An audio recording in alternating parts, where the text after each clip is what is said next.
This is Matt Qualls with the Citrus Park Church of Christ. We hope you are enjoying your study of the Gospel of Luke. There's so much to learn in this wonderful account. Now that you've studied Luke chapter 6, we will provide a brief overview of the events in this chapter.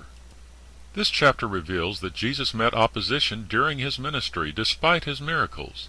The religious leaders objected to Jesus' failure to keep their cherished traditions concerning the Sabbath. This chapter starts with two of those occasions, one in the grain fields and one in the synagogue. Then Jesus chose 12 men as his personal messengers, the apostles. After more healing, he taught a lesson similar to what is called the Sermon on the Mount in Matthew's Gospel.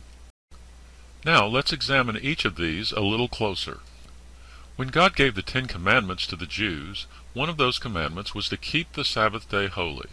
The Sabbath was the 7th day of the week, what we would call Saturday, and they were not to do any work on it.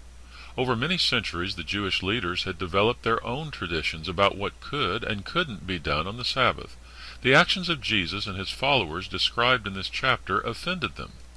The first instance occurred when the disciples of Jesus plucked and ate grain from the fields on the Sabbath.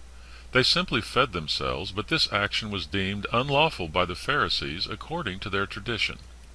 Jesus' response was twofold. First, he showed them that they were inconsistent.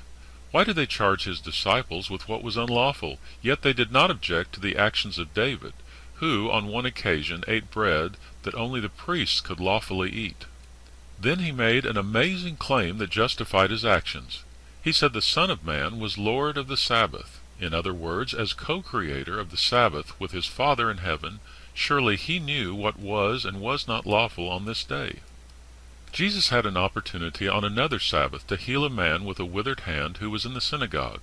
He knew his opponents were ready to accuse him of violating the Sabbath if he healed this man, so he asked if it was lawful to do good or evil on the Sabbath. Apparently there was silence, and Jesus proceeded to heal the man's hand. His question appeared almost prophetic as the scribes and Pharisees, enraged at the good he had done, plotted evil against him. Later, Jesus prayed through the night, then called his disciples to himself. From these disciples, his followers, he called 12 apostles.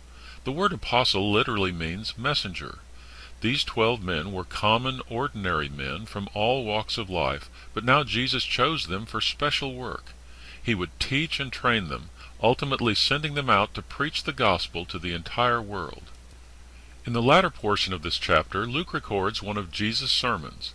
In it, Jesus gives us a glimpse of what his kingdom was all about. Those who enlist in this spiritual kingdom are not necessarily the physically rich or mighty, but those who seriously contemplate their spiritual poverty and need. These are the ones to whom Jesus promises the blessings of God. Jesus underlined one of the most important and challenging principles that governs those who want to follow him. Jesus insisted that we must love or show goodwill to all, even our enemies. Even sinners can love those who love them. He made several demanding applications, urging disciples not to return evil for evil. In doing so, we show others the same mercy our Heavenly Father shows us. He warned against a self-righteous judgment that sees only the faults of others and is blind to our own faults. We must always pay close attention to our own lives first. However, this does not prohibit us from determining what is good or bad, because Jesus proceeds to describe a tree that bears good fruit or bad fruit. He then likens it to the fruit that we bear in our own lives. A good man produces good things because his heart is good. Likewise, an evil heart makes a man evil when he produces what is evil. It is necessary and possible for us to judge between right and wrong, and to know good from evil. Jesus ended his sermon and the chapter with a call to action, stressing the foundation on which we build our lives. One who proclaims Jesus as Lord but refuses to do what he teaches is building on sand. Those who do what he teaches build their foundation on rock. We must take the words and actions of Jesus to heart. If we follow him, we may need to reject some of our cherished traditions if they don't come from his word. We must first see our need and commit ourselves to following him wherever it is that his teaching leads us. This concludes our summary of Luke chapter 6. You're now ready for a study of chapter 7. Remember, if you have questions from your study, feel free to email us at studyluke@citrusparkchurch.com. We'll respond to your questions and provide you with as much help as we can. We want you to gain a better understanding of what Jesus did and taught during his earthly ministry. Our prayer for you is that God will bless you in your study of his Word.